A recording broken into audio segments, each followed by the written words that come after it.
All right, folks, happy Friday. We are only 10 weeks minus 1 day until the NFL kickoff. And last week, I previewed what I thought was the most entertaining division in the NFL, the NFC North. Today, I am going to take a look at what I think is the least entertaining division in the NFL, which is the NFC South. I think this is the least entertaining division for a couple reasons. One, I think it's probably the worst group of quarterbacks of any division in the NFL. There's no one here in this division that I really consider a top 10 quarterback. And also, I don't think there's any team in this division that can win a playoff game. Obviously, one of these teams is going to go to the playoffs, but I don't think anyone can really advance past the first round in the NFC South. So first, let's take a look at the odds.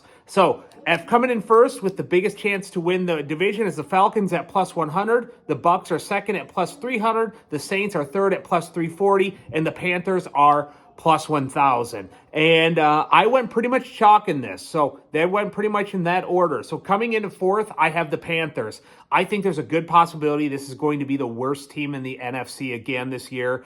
I didn't see anything from Bryce Young that really gave me a lot of hope that he's going to be very good. They still don't have a lot of weapons, although they are a little bit better this year than they were last year with Deontay Johnson. But they're just pretty void of talent everywhere. And they gave up multiple first-round picks to get Bryce Young, and I think it was a mistake. I think they took the wrong guy, although I don't blame them because everyone had Bryce Young going number one. And right now, I think they have the worst and most dysfunctional owner in the entire NFL. And possibly even sports. He is kind of a nut job. They don't have a lot of talent, and I think they will finish last in the NFC.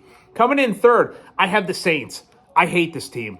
I hope to not watch a single play of their season this year. I think they are one of the most boring teams in the NFL. There's nothing about them that excites them. I think they are just good enough not to get a top 5-6 pick, but other than that, they can't beat any good teams. And if you look at who's their coach and quarterback, Derek Carr is 72-87 in his career. After 160 starts, he's 15 games under 500. He's just a below-average quarterback and always has been. Their coach, Dennis Allen, is 24-46 in his career.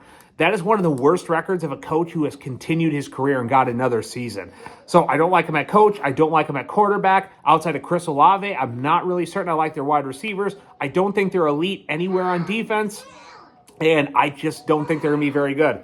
Coming in a second, I have the Bucs, and I liked what Baker Mayfield did last year. I like Mike Evans. I like their other weapons. I think they're pretty good on defense, but this is a team that's really aging. A lot of their best players are getting older, and Baker's what I would call a slightly above average quarterback, so I look for them to finish third. And coming in first, I've got the Falcons. I think this team has very good position players, very good weapons. I think they're above average on defense, and they have a very good offensive line. And I am very excited to see Bijan Robinson in season number 2. I think he can be a Christian McCaffrey type player. I'm really excited to see what he can do. But right now, they're relying on a 36-year-old quarterback coming off an Achilles tear, and a quarterback who's only won one playoff game in his entire career. So I like where they're at in almost every position group. I think they've got a ton of talent. I'm not certain what to expect out of Kirk Cousins. You know, he has one playoff win, and he's had a lot of good weapons in his career. So I think the Falcons win this division going away. I think they'll win it pretty handily, and I think they'll get bounced in the first round of the playoffs. So that's how I see the NFC South. I'd love to hear your thoughts and what you think is going to happen, and we'll talk to you next week.